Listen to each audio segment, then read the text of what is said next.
ओम शांति। आज 16 अक्टूबर 1969 की अव्यक्त बाप दादा की महावाक्यों में से सुनते हैं मुरली मंथन। मुरली का सार है, परखने की शक्ति को तीव्र बनाओ।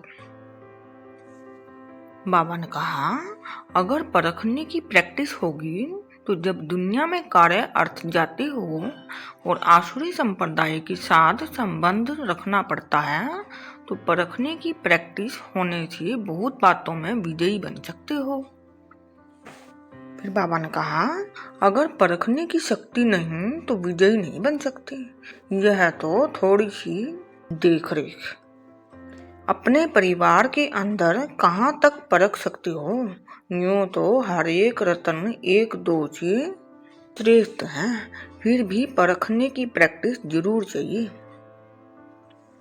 फिर बाबा ने कहा, यह परखने की प्रैक्टिस को छोटी बात नहीं समझना, इस पर ही नंबर ले सकते हो।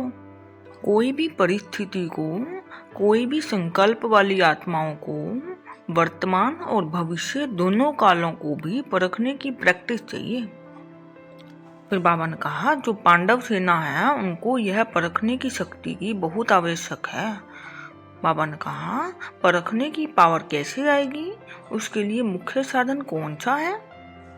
आत्मिक स्थिति व याद व अव्यक्त स्थिति, बात तो वही है, लेकिन आत्मिक स्थिति के साथ साथ यथार्थ रूप से वही परख सकता है जिनकी बुद्धि में ज्यादा व्यर्थ संकल्प नहीं चलते होंगे। उनकी बुद्धि एक की ही याद में, एक के ही कार्य में एक स्थिति होगी।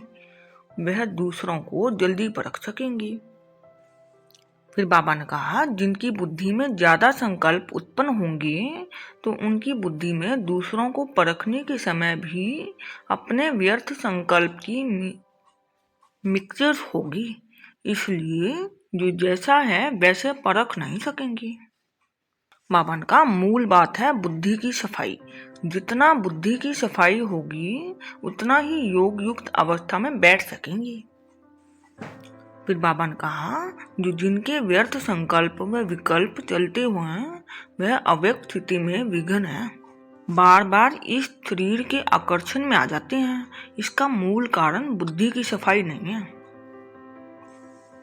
बाबा ने कहा, इसी रीति से व्यर्थ संकल्प व विकल्प जो चलते हैं यह भी बुद्धि को थकावट में लाते हैं। थकी हुई आत्मा न परख सकेगी न निर्णय कर सकेगी। सारा दिन इन संकल्पों से बुद्धि थकी हुई होने के कारण निर्णय करने की शक्ति में कमी आ जाती है, इसलिए विजयी नहीं बन सकेंगे और हार खा लेते हैं। फिर बाबा ने कहा, जैसे जादू चलाने के लिए जितना समय, जितना मंत्र याद रहता है उतना उसका जादू सफल होता है। आपको भी अगर महामंत्र याद होगा तो जादू के समान कार्य होगा। फिर बाबा ने कहा, ऐसा आवाज फैल जाए कि कौन कहाँ से प्रकट हुए हैं, ऐसी फीलिंग हो कि एक एक स्थान पर कोई अलौकिक आत्मा अवतरित होकर आई है। जब यहाँ से जाओ तो ऐसा समझकर जाना कि हम इस शरीर में अवतरित हुए हैं ईश्वरीय सेवा के लिए। फिर बाबा ने कहा, अगर यह स्मृति रख कर जाएंगे तो हर चलन में अलौकिकता देखने में आएगी।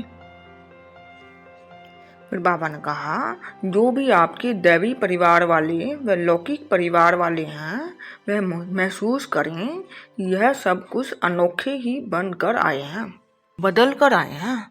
जब आपकी बदलने की महसूसता आएगी तब आप दुनिया को बदल सकेंगे। फिर बाबा ने कहा, खुद बदलकर दुनिया को बदलना है। ऐसा ही समझकर चलना कि निमित्त मात्र इस शरीर का लोन लेकर ईश्वरीय कार्य के लिए थोड़े दिन के लिए अवतरित हुए हैं। कार्य समाप्त करके फिर चले जाएंगे, यह स्मृति में रखना।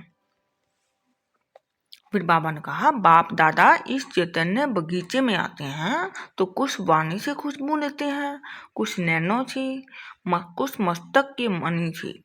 हर एक के मस्तक के मणि की चमक बाप दादा देखते हैं। अगर आप भी मस्तक के मणि को ही देखते रहो तो फिर यह दृष्टि और वृत्ति सतो प्रधान बन जाएगी। फिर बाबा ने कहा, शारीरिक रूप को न देखो लेकिन मस्तक के मणि को देखो। जब रूप को देखते हो तो ऐसे ही समझो कि सांप को देख रहे हैं। सांप को मस्तक के मणि होती है ना, तो मणि को देखना है न कि सांप को। अगर सांप को देखा और सांप ने काटा। बाबा ने कहा, मणि को देखने से सांप का विकारों खत्म हो जाएगा।